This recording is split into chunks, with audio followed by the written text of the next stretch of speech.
The shock was immediate, the tension unbearable, and the silence that followed more deafening than any scream. Jungkook's unexpected revelation sent tremors not only through the room where it was spoken, but across the global BTS fandom. What exactly did he confess that left Jimin in tears and compelled Taehyung to intervene? Why has this single moment unsettled millions, leaving fans asking whether the brotherhood they thought they knew is more fragile than ever imagined? The answers remain elusive, yet the incident has already carved itself into history as one of the most emotionally charged moments the group has faced. September 1st, 2025, should have been remembered for joy. It was Jungkook's 28th birthday, celebrated worldwide with billboards, charity projects, and fan tributes that lit up entire cities. But as cameras focused on the grand gestures, something private, raw, and far more unsettling unfolded behind closed doors. During an intimate dinner gathering, Jungkook spoke words that no one expected, words that were neither scripted nor safe, words that exposed the human vulnerability buried beneath years of perfection. His voice trembled. "Sometimes I wonder if I can carry all of this." It was not a lyric, not a performance, but an admission that shattered the illusion of invincibility. The reaction was immediate. Jimin, seated nearby, froze. Witnesses described his eyes widening, his lips tightening, and finally his head bowing as tears welled up. He turned away, but the damage was already visible. Why did his reaction cut so deep? Some argue it was guilt, that Jungkook's words hinted at Jimin's own worsening health struggles, battles long whispered about but never addressed publicly. Others claim it was the unbearable realization that even within their tight-knit brotherhood, unspoken burdens had festered too long. Whatever the reason, Jimin's tears became the most haunting image of the night, a silent testimony to the weight Jungkook had carried. Taehyung, however, did not remain silent. As Jungkook faltered, Taehyung reached out, pulling him into a firm embrace. His arms tightened as though shielding him from an invisible storm, his silence speaking louder than words. That moment, Jungkook trembling, Jimin in tears, Taehyung holding them together, has now become symbolic of the unbreakable yet fragile dynamic that defines BTS. Hours later, Taehyung stunned fans with a cryptic message: "Health and happiness first, always." Was it reassurance, warning, or a veiled plea to fans to temper their adoration with empathy? The ambiguity only deepened the storm. The context made Jungkook's words even more chilling. On the same day, Korean media reported an attempted intrusion at his residence. The incident reignited fears over obsessive fans and the vulnerability of idols who live under constant surveillance. Suddenly, Jungkook's admission, "Sometimes I wonder if I can carry all of this," took on a darker meaning. Was he speaking not only of fame's pressure but also of fear for his safety? Was the weight? He referred to a combination of exhaustion, loneliness, and the suffocating expectations of millions. For ARMY, the incident has triggered both heartbreak and division. Many rushed to defend Jungkook, flooding social media with messages of love, mental health campaigns, and vows of unconditional support. Others questioned Taehyung's decision to make the moment public, arguing that private confessions should remain sacred. Still others fixated on Jimin's tears, interpreting them as proof that his health is directly tied to Jungkook's burden. The fandom, once united in celebration, now finds itself wrestling with questions that no official explanation has yet answered. The ambiguity has fueled endless speculation. Was Jungkook confessing his inability to endure the crushing expectations of global fame? Was he indirectly revealing Jimin's worsening condition? Did Taehyung's intervention signal a crisis within the group, or was it simply an act of instinctive brotherhood? Each theory gains momentum. Each unanswered question magnifies the unease. In this vacuum of certainty, even the smallest gesture, Jimin wiping his eyes, Taehyung's tightened embrace, Jungkook's trembling words, has been dissected endlessly, carrying meanings that may or may not exist. This moment also exposes a larger, more disturbing reality: the fragility of idols beneath their polished exterior.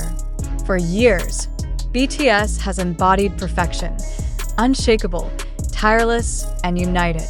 Yet here, in the cracks of celebration, reality broke through.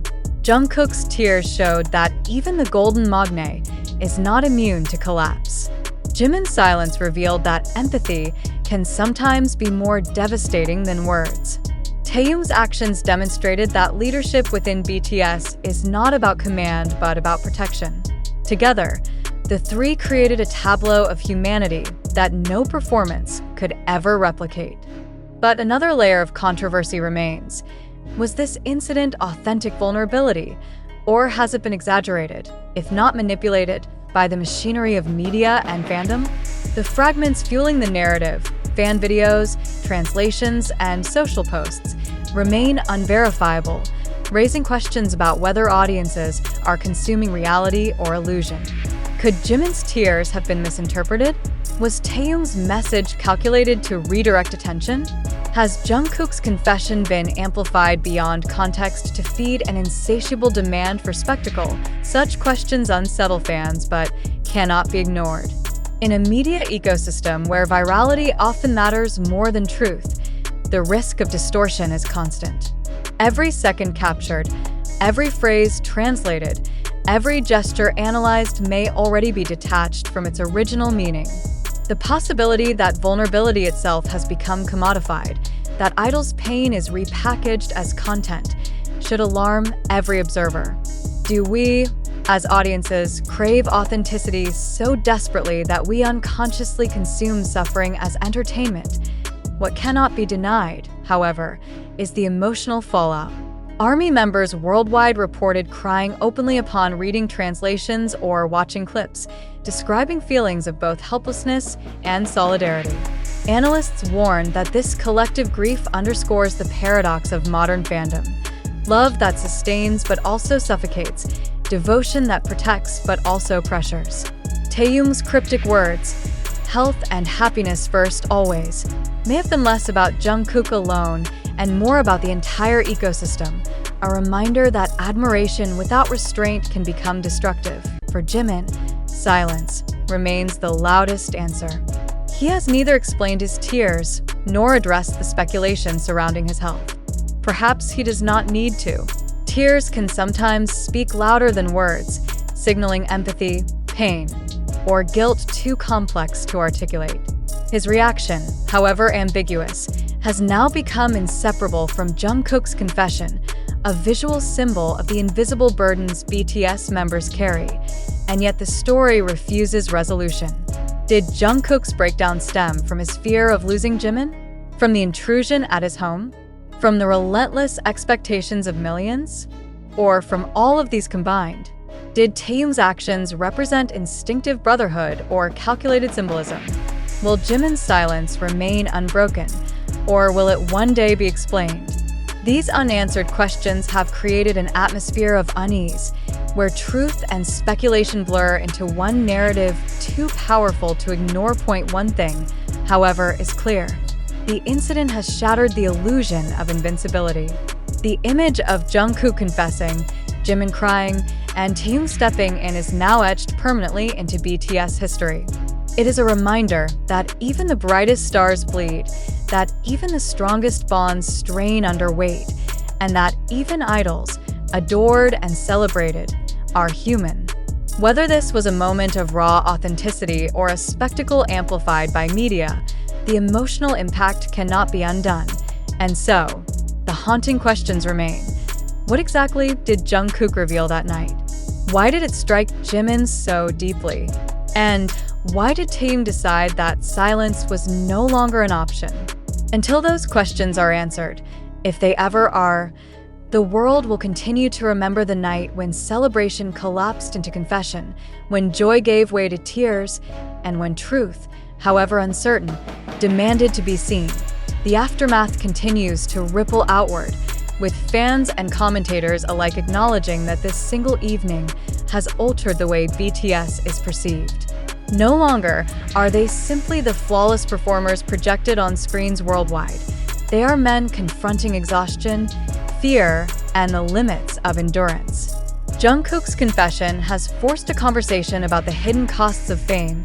Jimin's tears have embodied the weight of empathy too heavy to conceal, and Taehyung's swift intervention has reminded millions that strength is not always about performance, but about protection. Whether this was a moment of raw reality or one distorted by speculation, it has become a turning point. The silence that follows remains as haunting as the words themselves, leaving only one certainty. The world has witnessed a rupture that will not be forgotten, a fragile reminder that even at the peak of glory, vulnerability cannot be silenced. What remains unresolved is not only the meaning of Jungkook's words, but also the responsibility of those who consume them. Fans, media, and cultural observers are left confronting an uncomfortable truth. Admiration without restraint can deepen the wounds it seeks to heal. In this sense, the moment was more than an emotional collapse. It was a mirror held up to millions, reflecting both devotion and its dangers. Jungkook's confession, Jimin's tears, and Taehyung's decisive action will continue to echo, not as a passing drama, but as a lasting reminder of humanity exposed under unbearable light. Under the blinding intensity of global attention, a single night involving Jungkook, Jimin, and Taehyung has ignited a debate that extends far beyond the realm of entertainment. The confession, the tears, and the protective embrace have been replayed endlessly across TikTok, YouTube, Twitter, and other media channels. Yet, as we dissect this narrative, one unavoidable question arises. Are we confronting an authentic moment of vulnerability, or are we consuming a carefully constructed spectacle designed to provoke emotional investment? Can any observer confidently separate truth from fabrication in a media environment where sensation often overshadows verification? It is undeniable that Jungkook's words, "Sometimes I wonder if I can carry all of this," strike with haunting resonance. But can we confirm without doubt that this was the precise context, or have translations, edits, and selective framing distorted the reality? Do we truly know what was said, or are we accepting fragments reshaped by the machinery of virality? Should we allow ourselves to believe that this confession was purely spontaneous, or must we consider the possibility that such a disclosure, on his birthday no less, carried elements of strategy? Is it possible that pain itself has become a performance, consumed eagerly by audiences who mistake vulnerability for authenticity?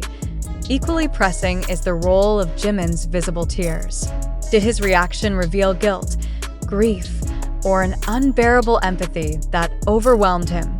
Or have we projected meaning onto an image stripped of its true context?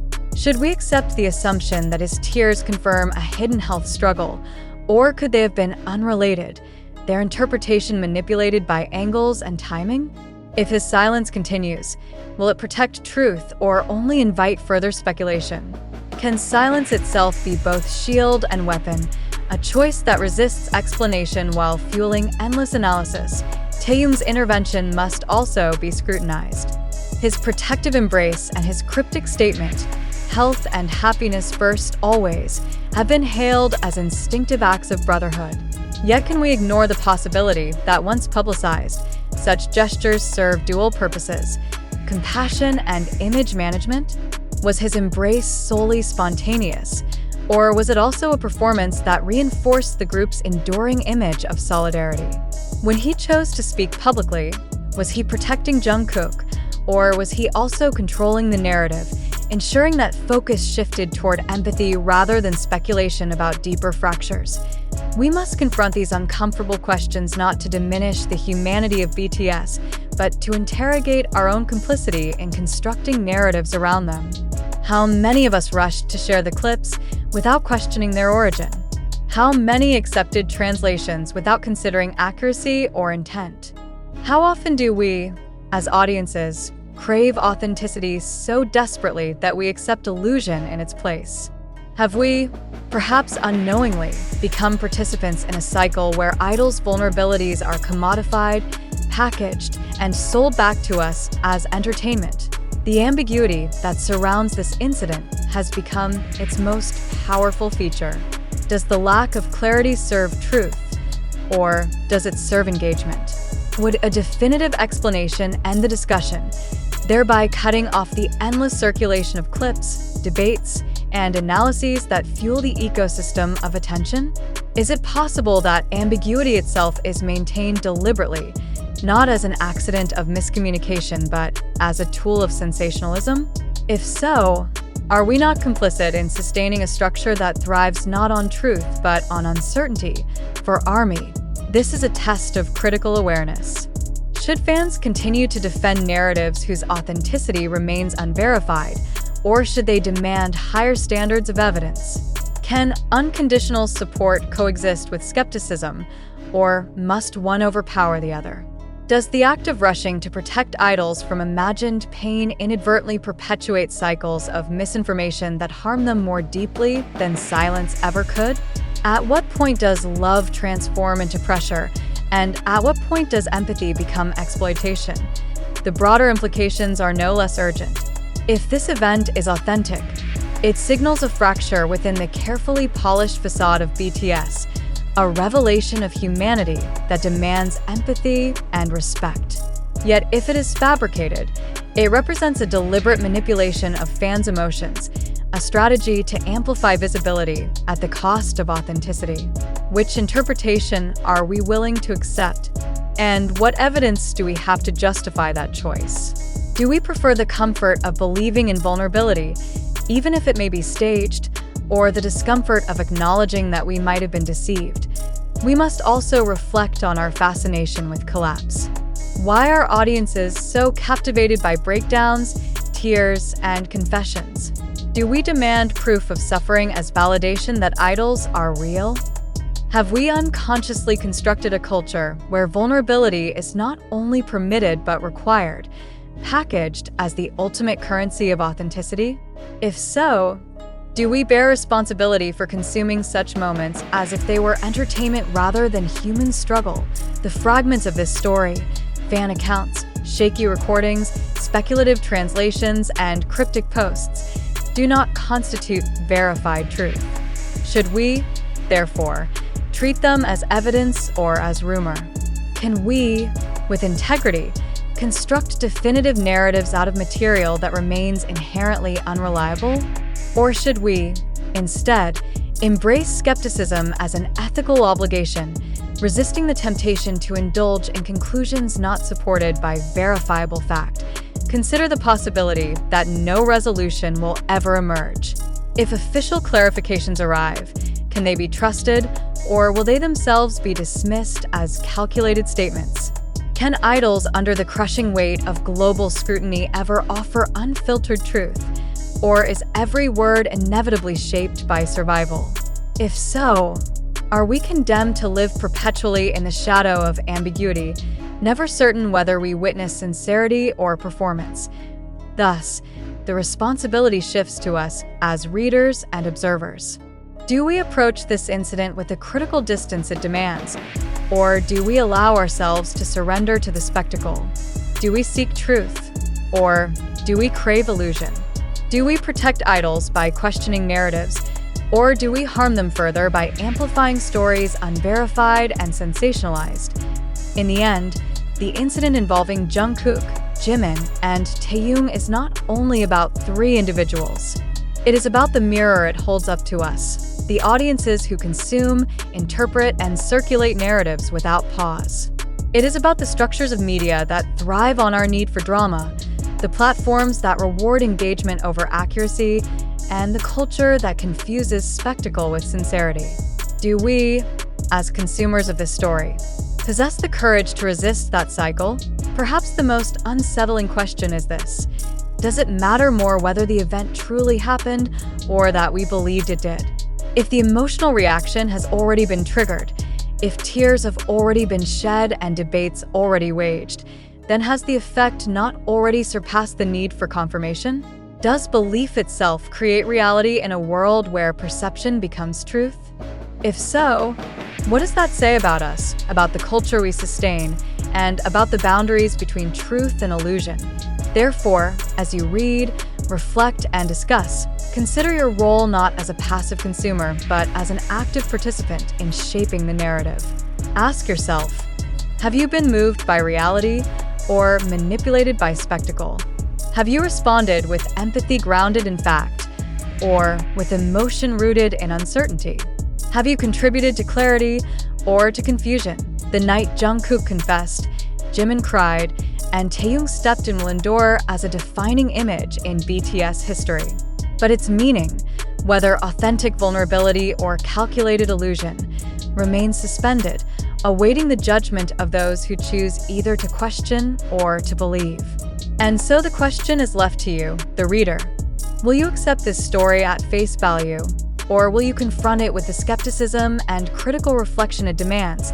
If we extend this reflection, we must recognize that the deeper issue is not confined to BTS alone, but to the cultural machinery that surrounds every global figure. How often are audiences presented with fragments, snippets from TikTok, hurried translations on Twitter, or reaction videos on YouTube, and yet persuaded to accept them as complete truths? Should we not pause and ask whether the ecosystem of virality inherently rewards distortion over accuracy? If an incident can spread worldwide without verification, what does that reveal about the fragility of truth in our era? We must also confront a harder possibility. Do we, as audiences, subconsciously desire ambiguity because it allows endless discussion? Does uncertainty keep the story alive, ensuring that debate never ends and that the figures at the center remain perpetually relevant? Would we lose interest if the truth were clarified, simple, and unremarkable? If so, are we not complicit in demanding a cycle of perpetual speculation, where clarity is sacrificed for engagement? Furthermore, consider the human cost. When idols' private struggles are consumed as spectacle, do we protect them? Or do we exploit their suffering for our emotional gratification? Is it possible that our empathy, loudly expressed online, actually deepens their vulnerability by amplifying every moment of weakness into a global event? Should we not ask whether silence, restraint, and skepticism are sometimes more compassionate than immediate reaction? The final question returns to you, the reader. When faced with stories such as this, shrouded in ambiguity, amplified by unverified media,